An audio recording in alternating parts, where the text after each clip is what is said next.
لوگ الحمدللہ مسلمان گھر میں، ہم نے کیوں اپنے بارے میں؟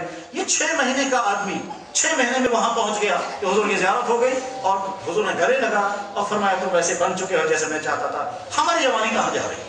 ہم کیوں آوارگی کے پیچھے ہیں؟ ہمارے لیے نمونہ وہی محمد رسول اللہ صلی اللہ علیہ وسلم۔ یہ نوجوان امریکہ میں واپس جائے گا، امریکہ یونیورسٹی میں جائے گا اور وہاں اس گندے ماحول میں اس کو جوانی گزارنی ہے، اس کو کوئی پرواہ نہیں۔ پرواہ اس کو ہے کہ جس دین کو میں نے قبول کیا ہے، جس نبی کا راستہ میں نے اختیار کیا ہے، وہ نبی مجھ سے خوش ہو جائے، اور جب اللہ کے نبی خوش ہو جائیں گے اللہ تعالیٰ بھی خوش ہو جائیں گے۔ قل ان کنتم تحبون اللہ فاتبعونی یحببکم اللہ۔ اللہ جل شانہ بولنے والے کو بھی سننے والوں کو بھی ویسا مسلمان بنائے جس سے اللہ بھی خوش ہوں، اللہ کے نبی بھی خوش ہوں، اور آج کے اس مشکل ترین دور میں ہم ایسی زندگی گزاریں کہ ہم اپنے اسلام کے ساتھ بے وفائی نہ کریں، اپنے نبی کے ساتھ بے وفائی نہ کریں۔ وآخر دعوانا الحمدللہ رب العالمین۔